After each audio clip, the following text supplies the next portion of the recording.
अस्सलामुअलैकुम। तो आज मैं आपको बताऊंगा कि कतर और बहरीन भर्ती के लिए जो मेनली वीडियो डेडिकेटेड है मैं तमाम उन पाकिस्तानी भाइयों के लिए। हर किसी का एक होता है कि मैंने पाकिस्तान में एक बहुत होता चला हुआ है कि मैंने कतर या बहरीन ही जाना है। वो कौन कौन सी चीज़ें हैं जहाँ पर आने से पहले जो आपके माइंड में लाजमी होनी चाहिए, और कौन कौन मेरा भाई अप्लाई कर सकता है, और इसके अलावा इनका मेनली क्राइटेरिया क्या होता है, जिस क्राइटेरिया पर अगर आप पूरा उतरें तो तब भी आपने अप्लाई करना, अदरवाइज आपने कहीं और अप्लाई कर देना है। ऐसी इधर खुजल खुआरी आप लोगों ने नहीं करनी है। इसके अलावा एक और चीज़ कि दोनों की सैलरी में कितना डिफरेंस होता है, सैलरीज कितनी कितनी मिलती है एक्चुअल जो यहाँ पर आप आएंगे तो आपको मिलेंगी। एक होती है बातों की सैलरीज, कोई बोलता है इतनी, कोई बोलता है उतनी, ठीक है ना।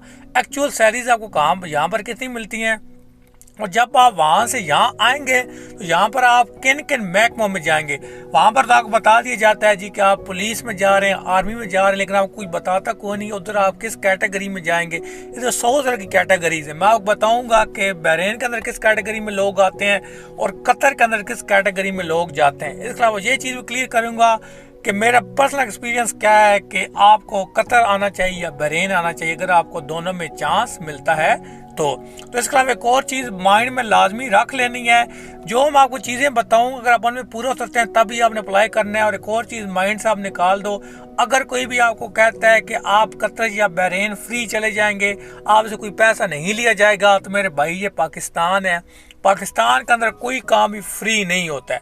आप किसी एजेंसी के थ्रू जाएं, किसी बड़े इदारे के थ्रू जाएं, आपसे खर्चा लाजमी लिया जाएगा। एजेंसी के थ्रू भर्ती हो रही होगी तो उसमें यह होगा कि खर्चा ज़्यादा लिया जाएगा, किसी गवर्नमेंट के इदारे के थ्रू भर्ती होगी तो उसमें यह होता है कि आपसे खर्चा थोड़ा कम लिया जाता है। इतना डिफरेंस होता है, बाकी फ्री का कोई चक्कर नहीं होता है। ये चीज़ें क्लियर हो गई।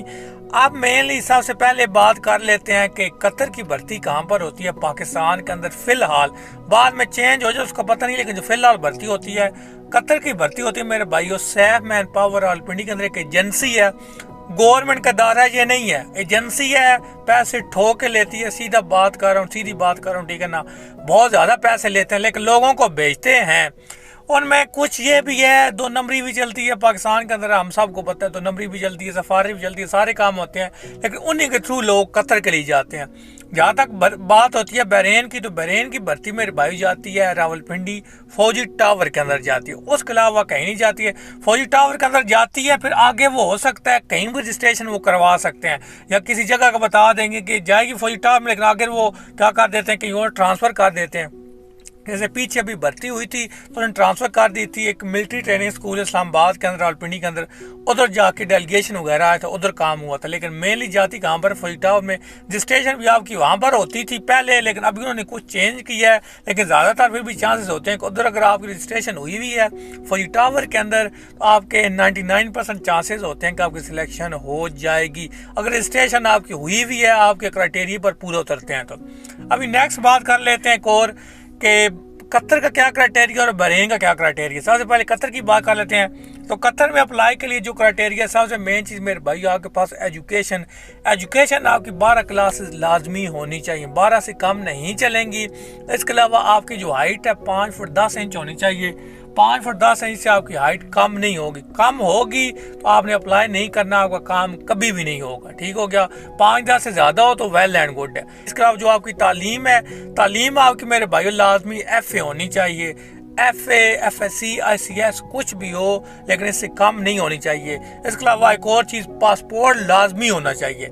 4 चीज़ें, आपका पासपोर्ट, हाइट 5 फुट 10 इंच, आपकी जो एजुकेशन है मिनिमम FA FSC 12 क्लासेस होनी चाहिए, और आपकी जो एज है वो 19 साल से लेकर 25 साल तक होनी चाहिए। ये चीज़ें किसके लिए हो गई मेरे भाइयों, हो गई हैं ये आपकी कतर के लिए। अब बात कर लेते हैं बहरीन की। तो बहरीन के लिए जो सबसे पहली बात कर लेते हैं हाइट की। जो मिनिमम हाइट है मेरे भाइयों 6 फीट ली जाती है, 6 से कम नहीं ली जाती है। इसके अलावा जो एज होती है, एज का क्राइटेरिया थोड़ा बहरीन के अंदर सम टाइम 2 कैटेगरी में भर्ती आती हैं, 19 से 25 में भी आती हैं, 19 से 22 में भी आती हैं। लेकिन अगर आपकी जो एज 19 से 25 के दरमियान आती है तो आपके चांसेस होते हैं, ठीक है ना, 23-24 वाली को भी ले ही लिया जाता है। लड़के आते हैं, हम उनको जानते हैं, ठीक है। लड़के इस एज के भी आए हैं। वह ज़्यादातर प्रेफर किया जाता है जो 21-22 साल की एज होती है उसको ज़्यादा प्रेफर किया जाता है। इसके अलावा बात कर लेते हैं तालीम की। तो जो बहरीन के अंदर तालीम है वो आर्जी सा है, कोई इतना लंबा चक्कर नहीं है भाइयों। मैट्रिक से कम भी चल जाते हैं, ठीक हो गया। मैं ऐसे लोगों को जानता हूँ जो अंडर मैट्रिक है वो भी चल जाते हैं, लेकिन क्या जो एक उन्होंने क्राइटेरिया बनाया हुआ है मैट्रिक लाजमी होनी चाहिए। हाइट 6 फुट होनी चाहिए, आपकी तालीम मैट्रिक होनी चाहिए, ठीक हो गया। एज 19 से 25 के दरमियान ही हो, 21-22 को प्रेफर किया जाता है, ठीक हो गया। ये चीज़ें लाजमी होनी चाहिए। और नेक्स्ट आपका पासपोर्ट आपने कहीं भी अप्लाई करना है मेरे भाइयों, पासपोर्ट आपके पास लाजमी होना ही चाहिए 100%। विदाउट पासपोर्ट आप ना कतर के लिए अप्लाई कर सकते हैं ना बहरीन के अप्लाई कर सकते हैं। क्राइटेरिया क्लियर हो गया, एक एक चीज़ का क्लियर कर रहा हूँ ताकि किसी मेरे भाई को किसी किस्म का शक व शुबा ना रहे। उसके बाद नेक्स्ट चीज़ पे आ जाते हैं। अभी एक और चीज़ जो ज़्यादा भाई का सवाल होता है सैलरी का।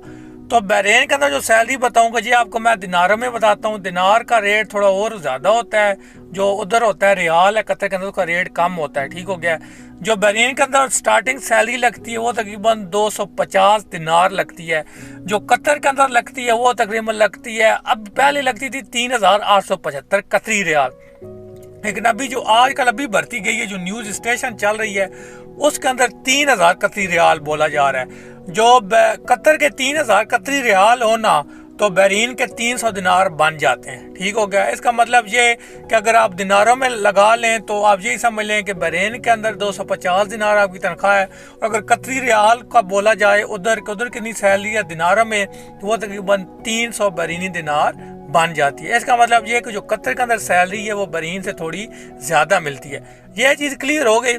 उसके बाद अभी एक और चीज़ पे आ जाते हैं कि जब आप वहाँ पर जाएंगे तो बोलता तो हर कोई है, पुलिस में जा रहे हो, आर्मी में जा रहे हो, लेकिन मेनली कैटेगरीज कौन सी, किस कैटेगरी में आप जाते हैं। तो दोस्तों बहरीन के अंदर फ़िलहाल जो भर्ती होती है ना पूरे पाकिस्तान से, वो सिर्फ एक ही इदारा करके लाता है, उसको बोलते हैं नेशनल गार्ड। इसके अलावा कोई भर्ती नहीं होती, ना आर्मी की होती है ना पुलिस की होती है। जो भी भर्ती होती है वो नेशनल गार्ड के अंदर आती है और उनकी सैलरी मैं आपको बता दी स्टार्टिंग 250 होती है, बाकी ईयरली कोई थोड़ी बहुत बढ़ती रहती है। अब बात कर लेते हैं कतर की। तो कतर के अंदर जो अभी ज़्यादातर भर्ती होकर जा रही है वो उधर एक महकमा है कुव्वत अल असनाद, उसके अंदर ज़्यादातर लड़के जाते हैं। कुव्वत अल असनाद के अंदर ज़्यादातर लड़के जाते हैं, बाकी पुलिस में भी जाते हैं, आर्मी में भी जाते हैं, लेकिन वो फिलहाल कम जाते हैं। ज़्यादातर वहाँ पर एक महकमा कुव्वत अल असनाद। बहरीन के अंदर नेशनल गार्ड में आओगे, उधर जाओगे तो कुव्वत अल असनाद में जाओगे। ये दो महकमे हैं। एक और चीज़ क्लियर कर दूँ को पाकिस्तान के अंदर सैलरीज कितनी बन जाती हैं। तो पाकिस्तान के अंदर अभी जो फिलहाल है जो बहरीन की सैलरी है ना वो आप यही समझ लें तकरीबन 2 से 2.5 लाख के दरमियान बन जाती है। और जो कतर की सैलरी है वो 2.5 से 3 लाख के दरमियान पाकिस्तानी रुपीस में बन जाती है। बाकी रेट ऊपर नीचे होते रहते हैं। अभी मैं आपको एक सजेशन दे देता हूँ, अगर किसी मेरे भाई को दोनों मौके मिलते हैं ना कतर का या बहरीन का, तो मैं आपको ये मशवरा दूंगा मेरे भाइयों कतर चले जाना है, बहरीन को छोड़ देना है। बाकी खुश रहें, आबाद रहें।